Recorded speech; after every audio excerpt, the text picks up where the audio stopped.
É isso que a gente vai tentar aqui explicar e mostrar um pouco desse conceito.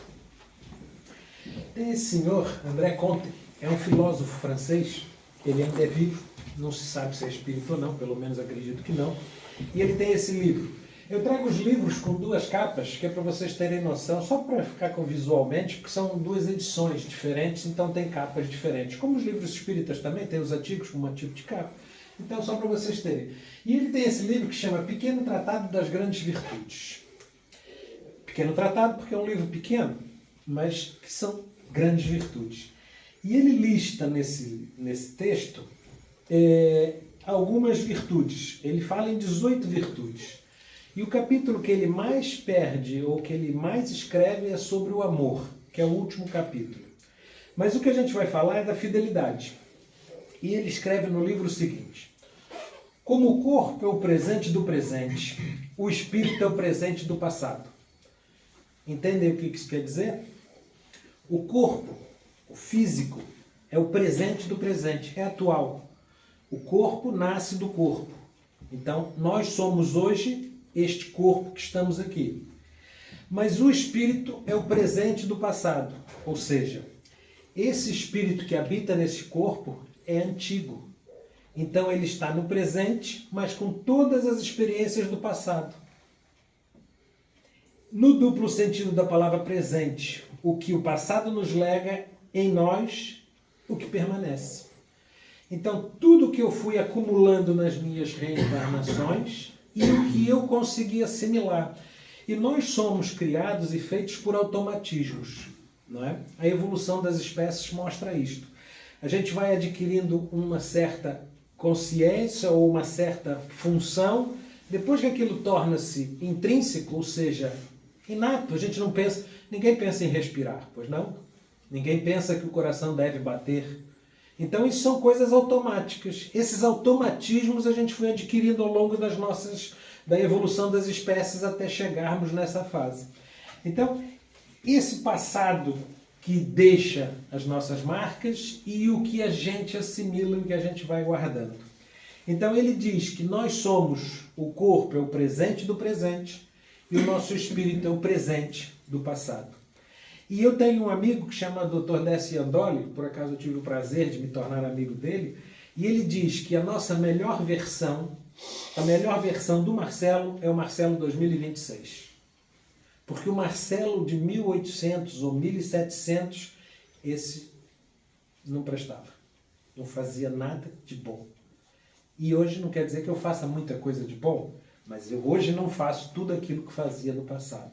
Então essas assimilações que eu fui tendo e que todos nós fomos tendo, é o que me faz ser o que eu sou hoje. E é o que vai me fazer ser no futuro. E ele diz ainda que é o que Santo Agostinho chamava de presente do passado, e isto é a memória. Comte assimila diretamente à memória a fidelidade. Por quê?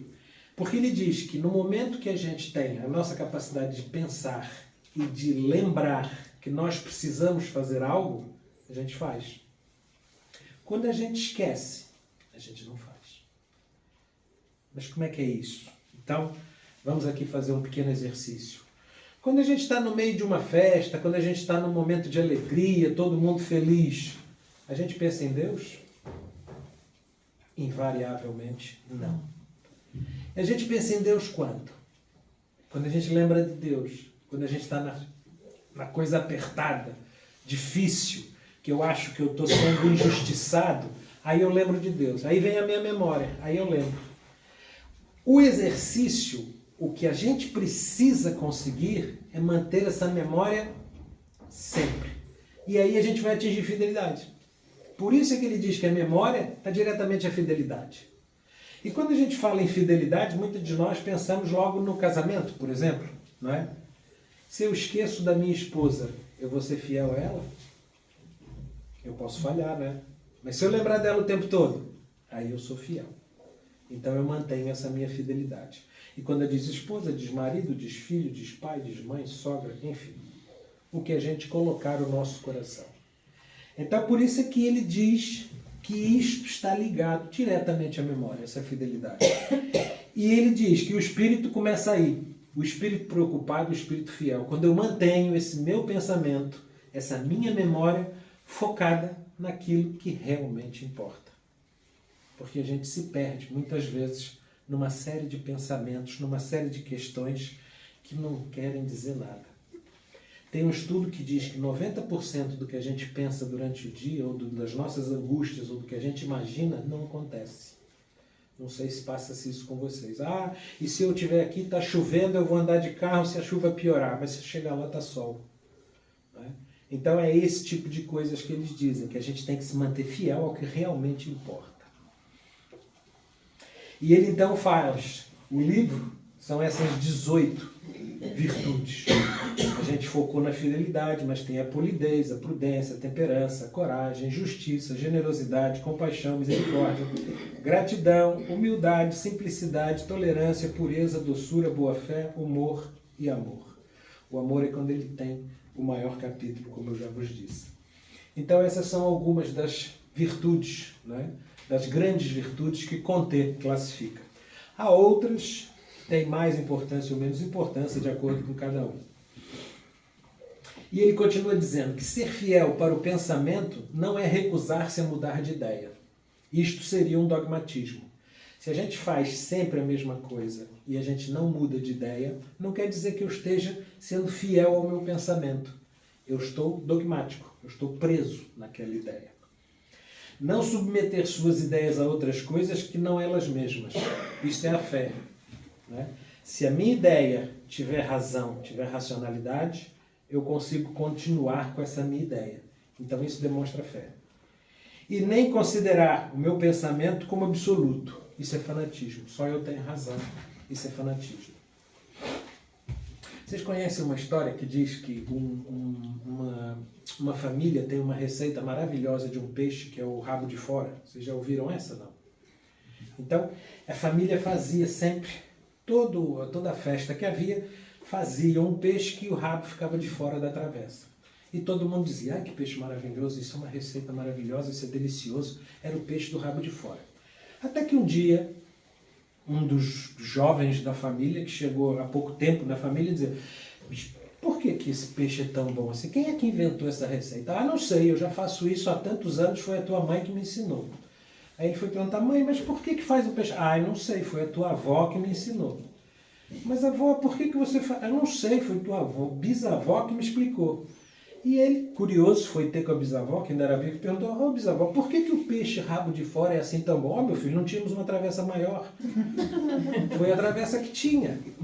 Né? Então a gente vem preso nas ideias, mas não sabe por quê. Então, isso é dogmatismo. Que disseram para a gente que era assim, e a gente assume que era assim e continua fazendo assim. Não. O que o Kardec vem dizer é justamente isso, que o Espiritismo vem trazer uma fé raciocinada, uma fé com razão. Tudo que a gente possa usar e olhar de frente para a razão, isto sim, é que é um conceito de fé. Que a gente pode justificar, que a gente pode explicar. E a fé muitas vezes está ligada à ciência, ao contrário do que parece que não, mas a ciência justifica a fé e a fé justifica a ciência. Então é isso que a gente precisa ter, não ter os pensamentos fixos, presos numa ideia, desde que eles não sejam razoáveis e racionais. E recusar-se a mudar ideias sem boas e fortes razões, se a gente não quiser mudar sem ter razão, já que não se pode examinar sempre, é dar por verdadeiro, até novo exame, o que uma vez foi clara e solidamente julgado. Se eu não tiver razão, se eu não conseguir racionalizar e ter razão naquilo, não funciona. Eu preciso ter uma justificação. E isto precisa estar coerente com a minha conduta. E aí eu vou conseguir ser fiel. Porque eu não vou poder ser fiel nunca a um pensamento que me foi posto na minha cabeça. Eu tenho que fazer o meu próprio raciocínio, o meu próprio pensamento, o meu próprio julgamento, para poder conseguir ser fiel, usar a razão para isso. E essa é uma frase, esse é um livro que Marlene Nobre, que a doutora Marlene Nobre, que é uma médica que já desencarnou, que fundou as AMES, o AME Brasil, o AME Internacional, ela quando era jovem teve muito contato com Chico Xavier, ela escreveu, ela fazia perguntas, entrevistas e escrevia, e ela compilou nesse livro, Meus Pedaços do Espelho. que é um livro.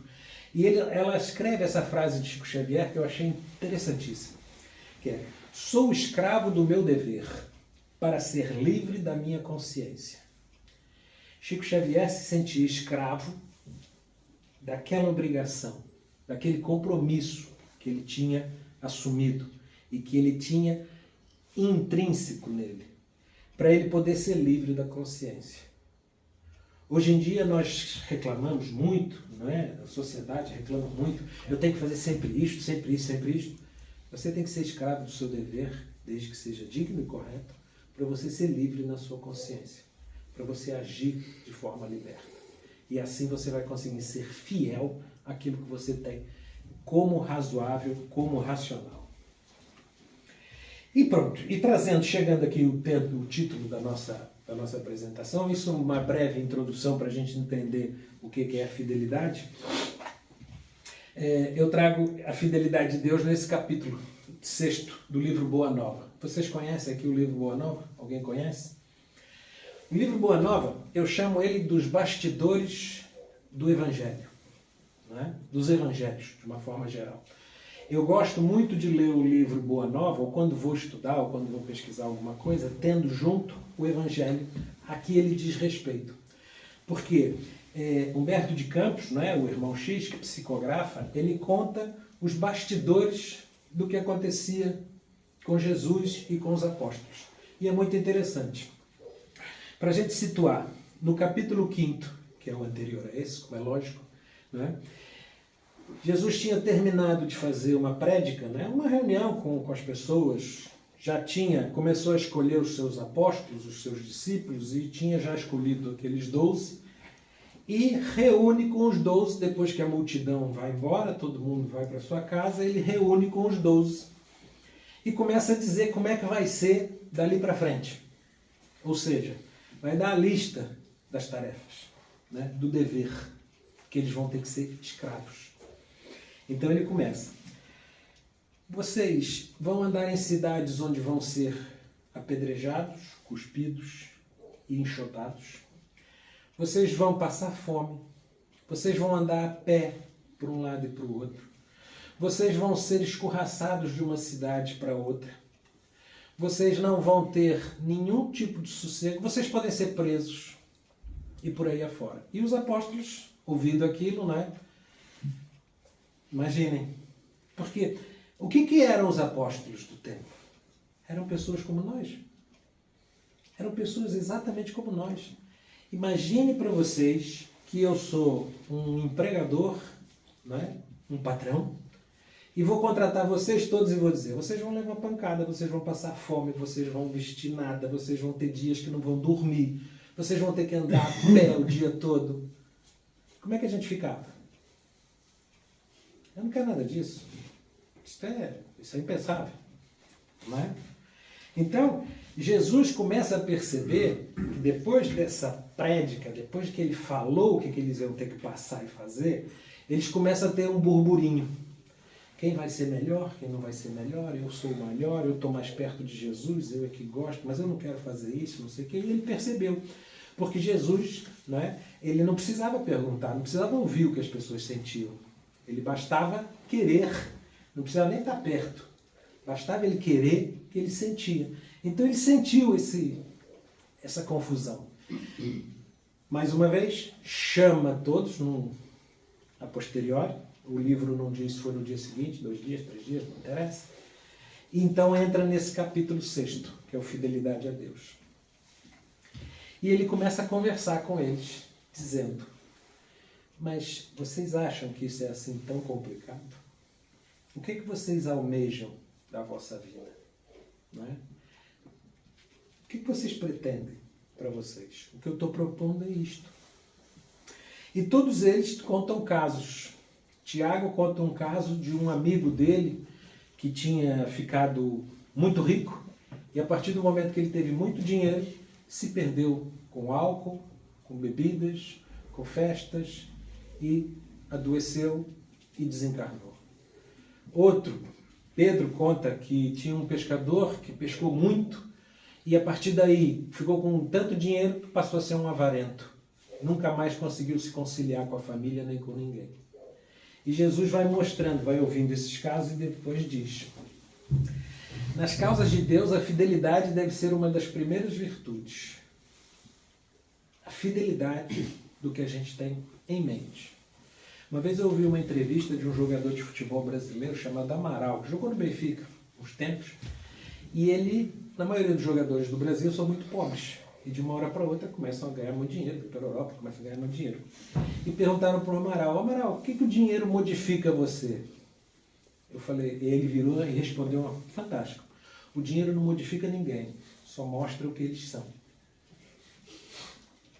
Ele não mudou porque ficou rico, ele continua sendo o mesmo. Agora, o problema é que ele, quando teve dinheiro, podia fazer o que ele quisesse. Então essa é a diferença, essa é a fidelidade. Eu sou fiel aos meus princípios. Com muito, com pouco, com nada. Então isto é que faz, é o que Jesus está querendo dizer para os apóstolos, que a fidelidade é das primeiras virtudes. Né? Contei colocou ela como a segunda, mas aquilo não deve ter uma ordem cronológica, porque Jesus coloca em primeiro. É a primeira virtude. Nós não podemos duvidar da fidelidade de nosso Pai para conosco. E ele continua explicando. Se Deus era fiel a nós, mesmo antes de nós nos conhecermos, ou de nós conhecermos a Deus, por que eu não posso ser fiel a Deus? Se Deus já era fiel a nós, antes de nós existirmos, como pequenos espíritos, num pequeno planeta, num pequeno sistema solar, numa pequena galáxia, num enorme universo. Quem sou eu para querer que Deus faça as minhas vontades? Não é? Então a gente nunca pode duvidar da fidelidade do Pai, porque não há pai nenhum que não queira o sucesso, ou a felicidade, ou o alcançar dos objetivos de um filho. Não há nenhum. Todos querem. E ele continua dizendo: não achais enorme o tributo que o mundo exige dos que se apegam aos seus gozos e riquezas? Não é caro a gente viver depois que atinge esse patamar que a gente se julga digno e merecedor de conforto, de tranquilidade? Não é? O que isso pode nos levar? Os amigos dos apóstolos, um entrou no álcool, outro virou avarento, outro saiu de perto da família, perdeu os laços com a família. Então é isso, esse conforto que a gente busca, é esse conforto que a gente quer, esse sucesso que a gente está querendo. Não é? Se o mundo pede tanto, por que não poderia Deus pedir-lhes-nos lealdade ao coração? Se a gente quer tantas coisas e se a gente quer receber tanto, por que Deus não pode pedir só lealdade? Não é? Trabalhamos agora pela instituição divina do seu reino na terra. Isso diretamente aos apóstolos que estavam começando a divulgar, não é, as palavras de Deus. Mas desde quando estará o Pai trabalhando para nós? A gente começou agora. Há quanto tempo que Deus está criando esse universo para nós? Para a gente poder ter a oportunidade de estar aqui hoje. Não é? Então isso é que a gente tem que fazer uma reflexão e perguntar exatamente onde é que eu tenho os meus conceitos, onde é que eu tenho a minha felicidade, onde é que eu tenho a minha fidelidade e o que eu almejo, o que eu busco. E é interessante que Tiago conta para ele o caso também de um amigo, de um jovem de uma outra cidade chamada Corazim, que queria seguir a Jesus.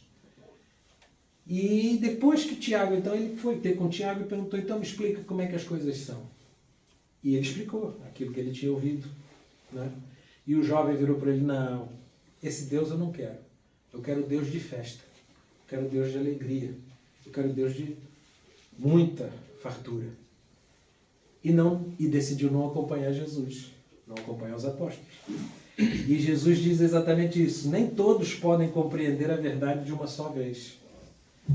Por isso é que a gente está nesses processos reencarnatórios. Não é? Por isso é que a gente está nessa fase. Paulo levou 30 anos né? Saulo, que depois vira Paulo. Em 30 anos ele fez a sua conversão e chegou muito mais perto de Jesus do que muitos outros. Foi uma das grandes conversões que a gente tem na história, né? A gente está em quantas reencarnações? Outro dia brincando, ontem, num estudo brincando, eu falei, a gente está precisando de 30 reencarnações. E a resposta que me deram falou, vai depender da sua vontade. Depende do tempo que você queira ficar. E você fica o tempo que você quiser. É só você começar a fazer esse trabalho. Devemos considerar que o mundo está cheio de crentes que não entendem a proteção do céu, senão nos dias de tranquilidade e de triunfo. Será que esses crentes ainda estão aqui hoje, na Terra? Não é? A gente acredita em Deus quando está tudo bem. Não é? Muitas vezes a gente reclama, por que Deus me fez isso?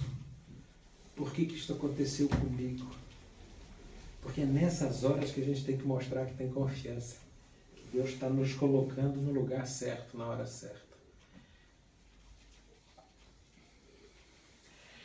E ele continua dizendo, nos dias de calma é fácil provar-se fidelidade e confiança.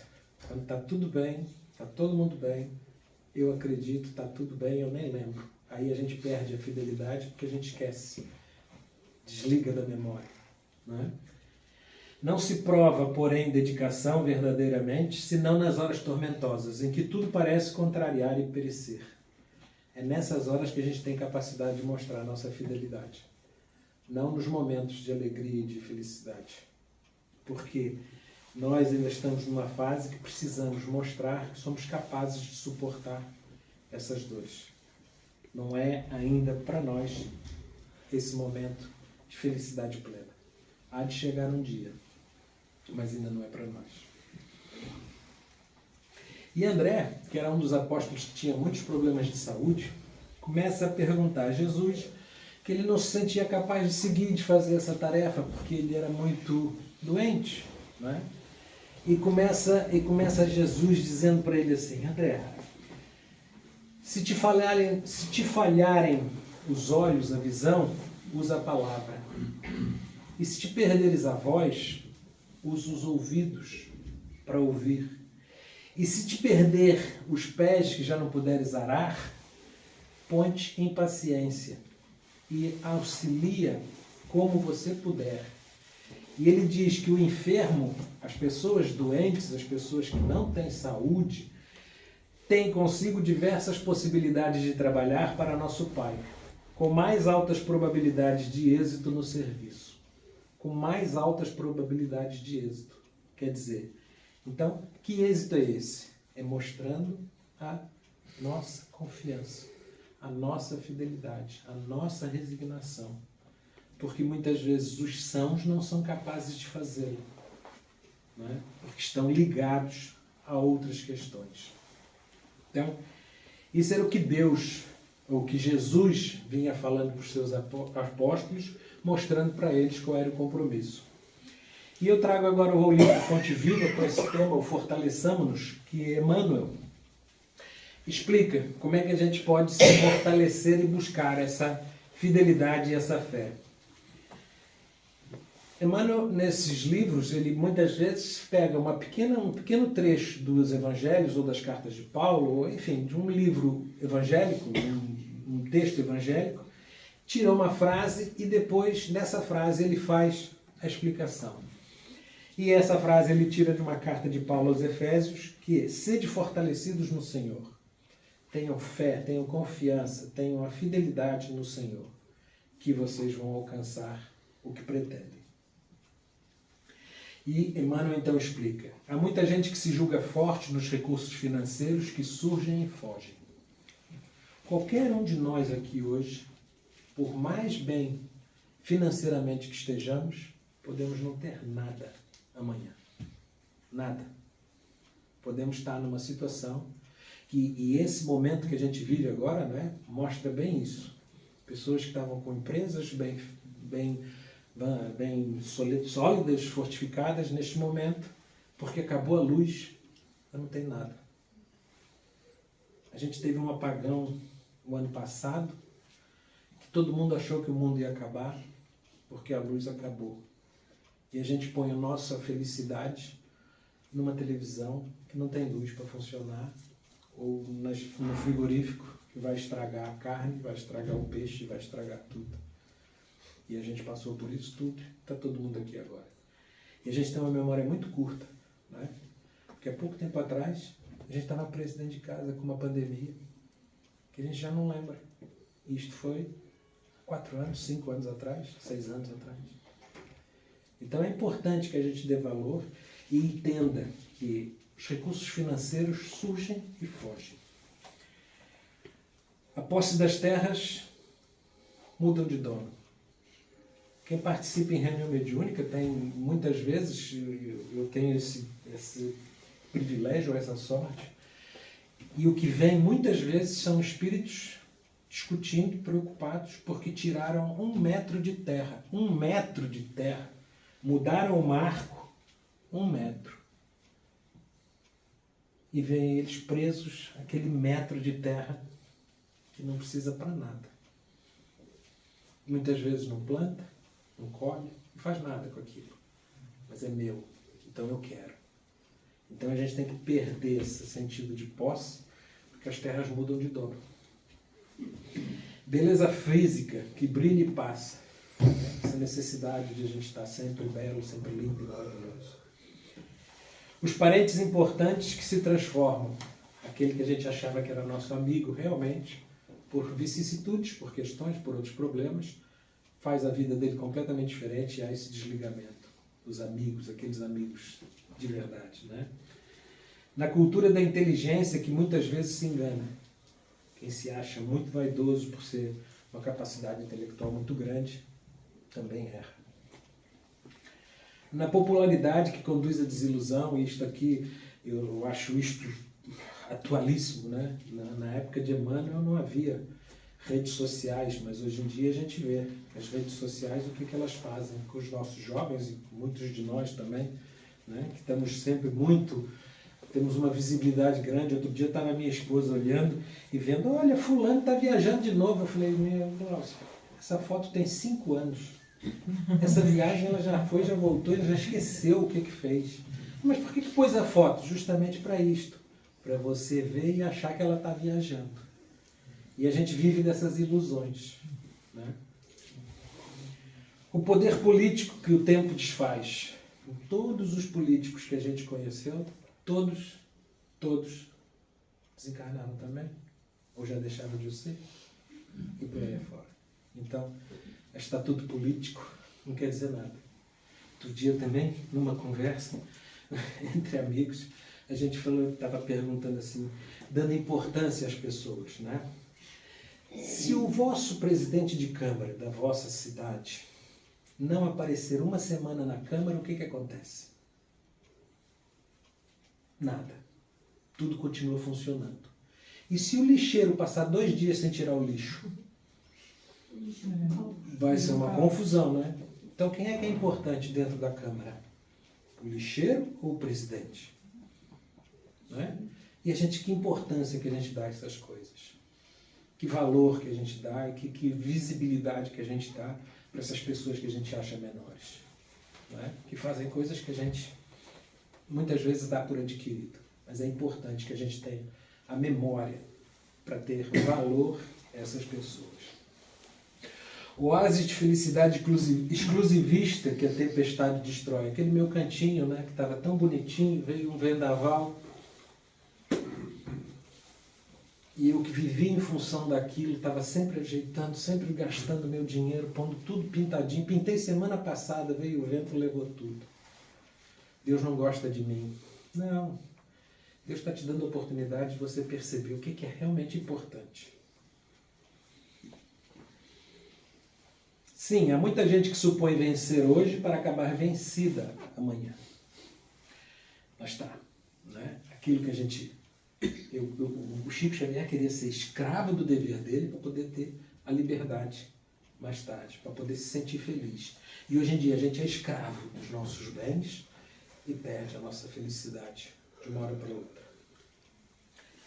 Todavia, somente a consciência edificada na fé, pelos deveres bem cumpridos à face das leis eternas, consegue sustentar-se invulnerável sobre o domínio próprio. Só se a gente conseguir manter fiel a essas questões, a essas leis morais, as leis divinas, é que a gente vai conseguir ter a paz e o sossego e a tranquilidade de conseguir fazendo o nosso momento. Somente quem sabe sacrificar-se por amor encontra a incorruptível segurança. Fortaleçamo-nos, pois, no Senhor e sigamos de alma erguida para o frente, na execução da tarefa que o Divino Mestre nos confiou. Que essa tarefa é o quê? É a minha evolução, a minha capacidade de conseguir entender qual é o meu papel nesse grande universo e nesse pequeno planeta. Agora, a título de curiosidade, essas são as primeiras edições dos dois livros, do Livro dos Espíritos e o Livro dos Médiuns. Um foi em 1857, outro em 1861. Depois vem o terceiro livro. O Livro dos Médiuns, ou o Livro dos Espíritos, foi ditado pelos Espíritos através das perguntas e respostas, não é? O Livro dos Médiuns foi Kardec que organizou, baseado também em informação dos médiuns. O primeiro livro que Kardec escreve, isso é escrito por Kardec, é o Evangelho segundo o Espiritismo, que não se chamava assim. A primeira edição chamava Imitação do Evangelho. E é curioso, isto são curiosidades, mas na Revista Espírita, que Kardec também fazia, né? Também organizava e coordenava, veio uma mensagem do Espírito de Verdade. E o Espírito de Verdade a gente já sabe que é Jesus, né? Dizendo para Kardec, esse título é muito ruim, troca. Imitação do Evangelho é muito ruim o título. Então ele pensando, chegou Evangelho segundo o Espiritismo, que começa a ser chamado assim só na terceira edição. Né? 2 edições saíram como imitação do Evangelho. Até o editor, que era o Didier, o senhor Didier, disse para ele, esse título é muito ruim, mas ele teimou e queria o título. E quando é que ele escreve o Evangelho segundo o Espiritismo? É curioso que Kardec adoece.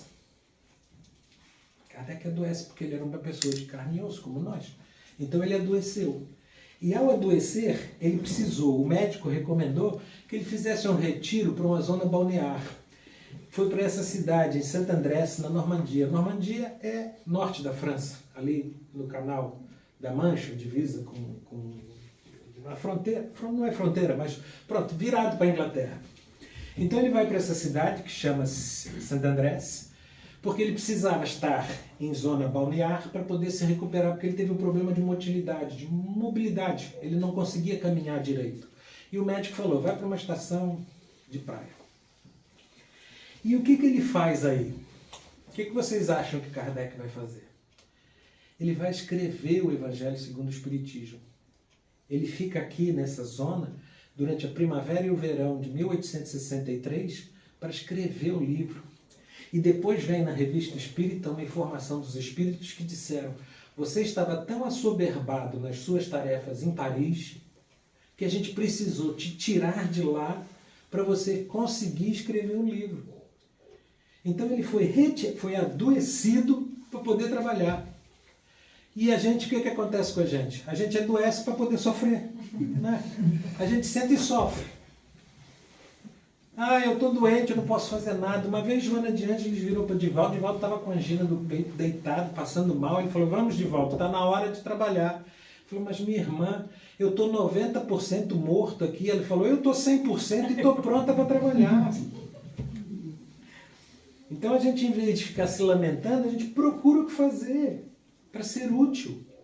Dentro das possibilidades, é lógico. Dentro do que for plausível. Mas Kardec foi retirado para levar para essa cidade, para Saint-Andrés, são essas 2 imagens que eu tenho, são dois quadros pintados, que ele esteve lá para poder escrever o livro. E era engraçado que nessa época ele trocava mensagens com a Amélie, a esposa, por WhatsApp. Só que não era como é hoje, né? Era um comboio. Ele escrevia mensagem, botava no comboio e o comboio levava. De tarde a Amélie recebia, escrevia, mandava no comboio de volta. E eles trocavam cartas quase que diariamente, segundo Kardec, com a Amélie por causa dessa. E são cartas, tem no site da Federação Espírita Brasileira, quem gosta disso, tem as cartas que eles encontraram, as cartas, e traduziram algumas. E é interessantíssimo, eu li uma, pelo menos li algumas, mas uma delas dizia assim, Kardec dizendo, Amélie, como você está? Vou deduzir que você está bem, porque disse que não estava mal. É uma coisa tão lógica. Você não disse que estava mal, eu vou deduzir que você estava bem. Então, uma coisa pueril, assim, muito, muito interessante, que eles trocavam cartas quase que diariamente. E ele esteve lá, então, escrevendo esse livro. Talvez vocês não consigam ler, mas aqui quem assina os 2 quadros que eu mostrei é Claude Monet. Monet viveu nesse mesmo lugar, nessa mesma cidade, para aí ele faz as pinturas em 1867, que ele também vai para fazer um tratamento. O que isso tem a ver? Nada, só curiosidade. Só uma curiosidade. Para a gente entender que as pessoas, porque adoecem, não ficam inúteis. Porque acreditam e se ligam a algo maior e podem continuar fazendo alguma coisa. Podem continuar sendo úteis. Vocês lembram que Jesus disse? Os enfermos têm a maior possibilidade de êxito do que um não enfermo. Então é nisso que a gente tem que prender a nossa fé e a nossa confiança. E só para vocês entenderem como é que Kardec fez o Evangelho segundo o Espiritismo, ele fez mais ou menos como Emmanuel, só que ele não pegava só uma frase, ele pegava um trecho do Evangelho e depois discorria. E é engraçado que o Evangelho é montado de uma forma que ele vem contando, no capítulo 1, 2 e 3, ele vem contando as desventuras, as coisas desagradáveis que podiam nos acontecer. E no capítulo 6 ele põe Cristo Consolador. Quer dizer, vai ficar ruim, vai ficar ruim. Ele fez igual Jesus fez com os apóstolos, né? Vocês vão sofrer, vocês vão levar pancada, vocês vão... Mas olha, esse é o consolo. Isso é o que vocês vão ter depois. Então ele põe essa passagem de Mateus, né? Que vinde a mim todos os vós que estáis aflitos e sobrecarregados. Essa é uma passagem célebre, na maioria de nós conhecemos, que eu vos aliviarei. Tomai sobre o vosso jugo, sobre vós o meu jugo, e aprendei comigo, que sou brando e humilde de coração, e achareis repouso para vossas almas, pois é suave o meu jugo e leve o meu fardo. Porque se você conseguir passar por este momento, isto que Jesus está te propondo é pouco, é leve. Porque se você entrar nas questões da vida, é muito mais complicado. Então, essa tarefa, de passar fome, de andar muito, de levar pancada, é tranquilo. As outras são muito mais complicadas. Se eu cair no álcool, se eu cair na avareza, se eu cair, enfim, nas outras questões, vai ser muito mais complicado. E depois, então, Kardec explica e conversa. Todos os sofrimentos, misérias, decepções, dores físicas, perdas de seres amados, encontram consolação na fé no futuro, na confiança na justiça de Deus, na fidelidade a Deus. Eu acreditar que isto que eu estou passando é para o meu engrandecimento, para o meu crescimento. Que o Cristo veio ensinar aos homens sobre aquele que, ao contrário, nada espera após esta vida, ou que simplesmente duvida, as aflições caem com todo o seu peso e nenhuma esperança lhe mitiga o amargor. Se eu não tiver essa confiança que eu estou trabalhando para um bem futuro, que eu ainda nem sei como é que vai ser, isto vai me ser uma desgraça. Vai ser tormentoso. Foi isso que levou Jesus a dizer, vinde a mim todos vós que estáis fatigados, que eu vos aliviarei. Entretanto, faz depender de uma condição a sua assistência e a felicidade que promete aos aflitos. Tem uma condição. Não é à toa. Essa condição está na lei por ele ensinada. Seu jugo é a observância dessa lei. Mas esse jugo é leve e a lei é suave, pois que apenas impõe como dever amor e caridade. Eu só preciso ter amor e caridade para poder conseguir chegar a Jesus. Aquela virtude que Conté põe lá e escreve várias páginas sobre ela. Que tomara que vocês tenham a curiosidade de ler. Tá? Que é muito bonito. Então, É isso que eu preciso compreender. E eu trago aqui uma mensagem que eu vou deixar alguém falar por mim, que fala muito melhor que eu.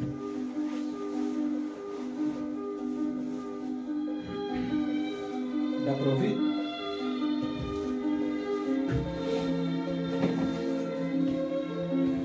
Essa é uma mensagem de Meimei, que chama-se Confia Sempre. Confia sempre.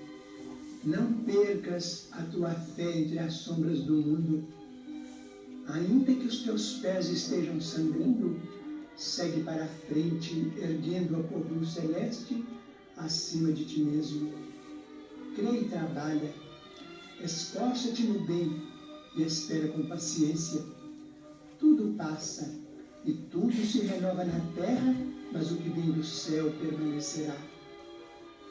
De todos os infelizes, os mais desditosos são os que perderam a confiança em Deus e em si mesmos, porque o maior infortúnio é sofrer a privação da fé e prosseguir vivendo.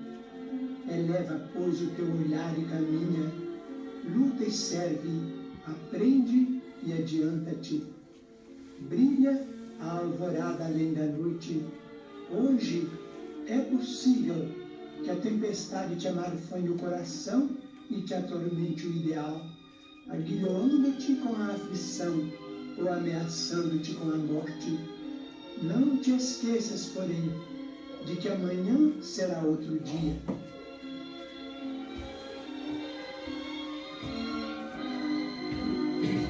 E eu destaquei uma frase desse texto. De todos os infelizes, os mais desditosos, desditoso é mais infeliz, ditoso é uma pessoa feliz, desditoso, infeliz. Os mais desditosos são os que perderam a confiança em Deus e em si mesmos, porque a maior infortúnio é sofrer a privação da fé e prosseguir vivendo. Sem objetivo, sem a gente ter menor... Para que eu estou aqui? Não é? A gente ter a confiança e a certeza de que a gente está aqui para fazer o nosso caminho, o nosso processo evolutivo. E ele pode demorar 30 anos, como para Paulo, ou 30 reencarnações, como para a maioria de nós. E é uma coisa curiosa e interessante que isto foi numa mensagem que foi recebida do mundo espiritual. No mundo espiritual tem vários locais, não é? Várias cidades, colônias, onde se recebem.